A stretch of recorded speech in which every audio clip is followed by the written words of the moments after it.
박성민 목사의 매일 큐티 묵상입니다. 사무엘상 12장 19절로 25절입니다. 모든 백성이 사무엘에게 이르되 당신의 종들을 위하여 당신의 하나님 여호와께 기도하여 우리가 죽지 않게 하소서. 우리가 우리의 모든 죄에 왕을 구하는 악을 더하였나이다. 사무엘이 백성에게 이르되 두려워하지 말라. 너희가 과연 이 모든 악을 행하였으나 여호와를 따르는 데에서 돌아서지 말고 오직 너희의 마음을 다하여 여호와를 섬기라. 돌아서서 유익하게도 못하며 구원하지도 못하는 헛된 것을 따르지 말라. 그들은 헛되니라. 여호와께서는 너희를 자기 백성으로 삼으신 것을 기뻐하셨으므로 여호와께서는 그의 크신 이름을 위해서라도 자기 백성을 버리지 아니하실 것이요 나는 너희를 위하여 기도하기를 쉬는 죄를 여호와 앞에 결단코 범하지 아니하고 선하고 의로운 길을 너희에게 가르칠 것인즉 너희는 여호와께서 너희를 위하여 행하신 그 큰 일을 생각하여 오직 그를 경외하며 너희의 마음을 다하여 진실히 섬기라. 만일 너희가 여전히 악을 행하면 너희와 너희 왕이 다 멸망하리라. 아멘.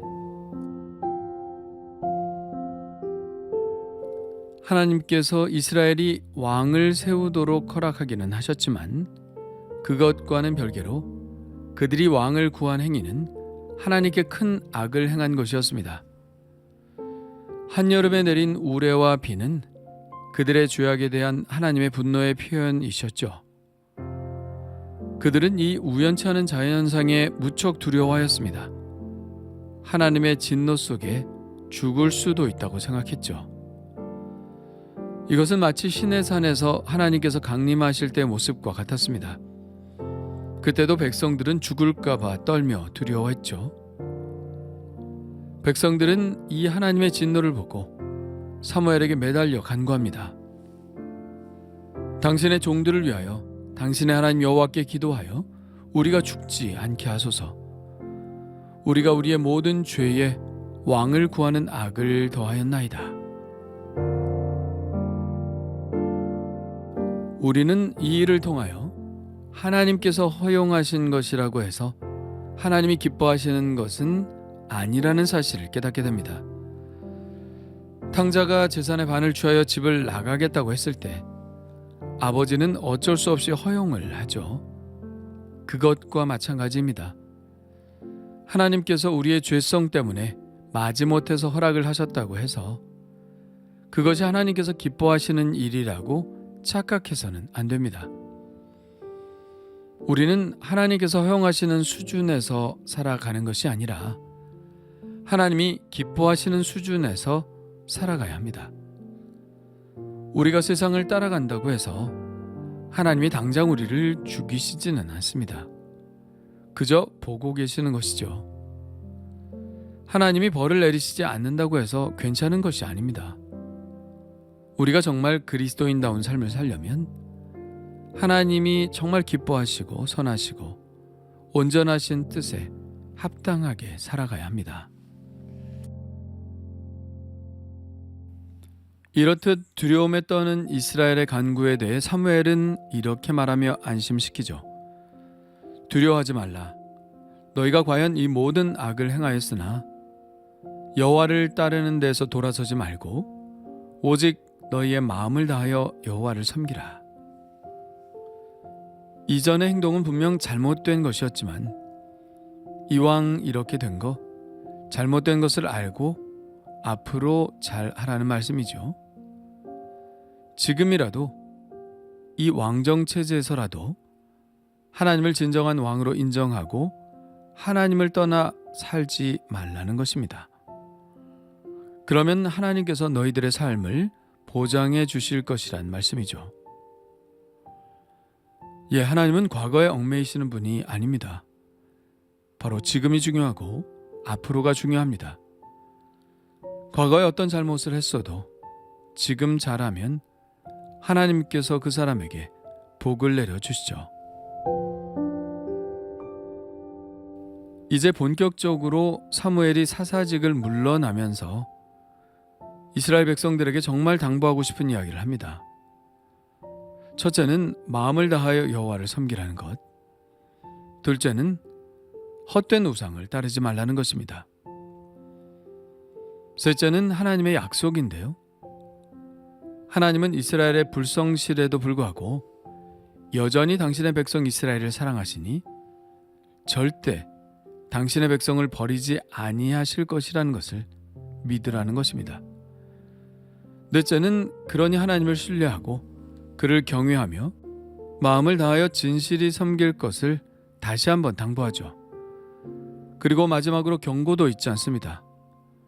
이스라엘이 그 하나님을 배반하여 여전히 악을 행하면 너희와 너희 왕이 다 멸망할 것이라고 경고하고 있죠. 이제 은퇴하는 사무엘의 입장에서는 당연히 할 말들을 하고 있습니다. 하나님이 베풀어 주신 은혜를 기억하며 오직 하나님만을 사랑하고 그분만을 경외하고 섬기라는 것이죠. 매우 평범한 당부일지 모릅니다. 그러나 이것보다 더 중요한 당부는 없죠.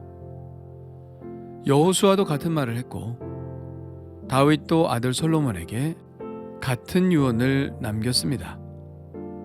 수많은 선지자들의 외침도 바로 이것입니다. 왜 그럴까요? 인간의 모든 삶의 복과 화는 하나님께로부터 비롯된 것이기 때문입니다. 창조주 하나님을 경외하며 그분의 지으신 목적을 따라 살아가는 것, 그것이 가장 잘 사는 길이요 가장 복받는 길임은 너무나 당연합니다. 이러한 당부는 은퇴하는 사무엘에게 있어서 당연한 것이기도 하겠지만 사무엘의 마음 한켠에 있는 불안 때문에 이런 말을 한 것이기도 합니다. 은퇴하기에 마음이 아직 안 놓이는 것이죠. 지금까지는 자기가 이스라엘을 통치하며 하나님의 뜻을 따르도록 인도했지만 이들이 이제 왕을 따르게 되면 그것은 안심할 수 없는 노릇입니다. 그러므로 사무엘의 이 말은 무척이나 간절한 말이었을 것입니다. 누가 누구에게 마지막 말을 해야 한다면 무엇을 이야기할까요?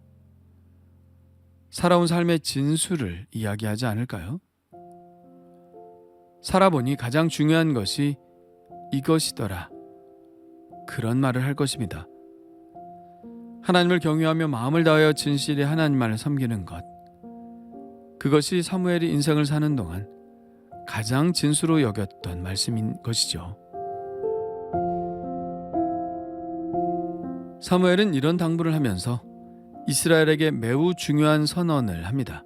23절입니다. 나는 너희를 위하여 기도하기를 쉬우는 죄를 여호와 앞에 결단코 범하지 아니하고 비록 은퇴는 하지만 기도를 은퇴하지는 않겠다는 것입니다. 그의 의지가 얼마나 강한지 들여다볼 수 있는 부분이 바로 기도하기를 쉬는 죄라는 표현입니다. 그가 그동안 어떻게 살아왔는지를 보여주는 핵심적인 말이죠. 사무엘은 기도하는 사람이었습니다. 기도하지 않으면 마음에 죄책감이 생기는 그런 사람이었습니다. 하나님께서 그에게 맡기신 책임이 너무나도 중하여 기도하지 않을 수 없는 그런 사람이었습니다. 그는 그야말로 기도로 점철된 삶을 살았으며 기도를 통해서 이스라엘을 통치해 왔음을 보여줍니다. 그리고 은퇴하고서도 여전히 기도로 이스라엘을 보호하고 돌보겠다는 것이죠. 가나안 농군 학교를 읽으셨던 김용기 장로님의 기도글에 이렇게 써 있다고 하죠. 조국이여 안심하라. 왜 안심해도 될까요?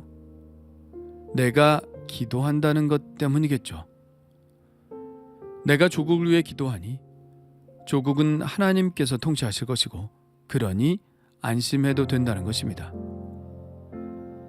김용기 장로님이 얼마나 책임 있게 기도하는 분이었는지를 잘 보여주는 말이라 할 수 있습니다. 그렇다면 내 자녀는 안심해도 될까요?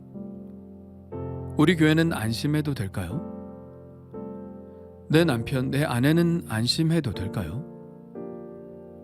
내 친구는, 내 속도원들은, 내가 가르치는 아이들은 안심해도 될까요? 예, 내가 기도한다면 안심해도 됩니다. 내가 기도하기를 쉬는 것을 죄로 여길 정도로 책임있게 기도한다면 안심해도 됩니다. 나이 들어 늙어 몸에 힘이 하나도 없을 때, 할 수 있는 것이 정말 아무것도 없다고 느낄 때, 우리는 정말 아무것도 할 수 없을까요? 기도는 할 수 있을 겁니다. 그때도 할 수 있다면 지금도 할 수 있지 않을까요?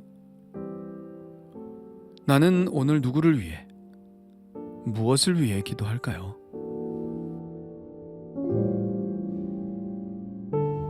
주님 감사합니다. 사무엘이 이스라엘에게 부탁했던 당부의 말이 바로 우리가 들어야 할 말씀이라 믿습니다. 오직 하나님만을 경외하게 하시고 하나님만을 섬기게 하옵소서. 세상의 헛된 것에 경배하지 않게 하시고 하나님으로부터 돌아서지 않게 하옵소서. 오히려 점점 더 가까이 하나님께 나아가게 하시고 기도로 더 가까이 하나님과 친밀해지며 기도로 하나님의 뜻을 이루어가게 하옵소서. 예수님의 이름으로 기도합니다. 아멘.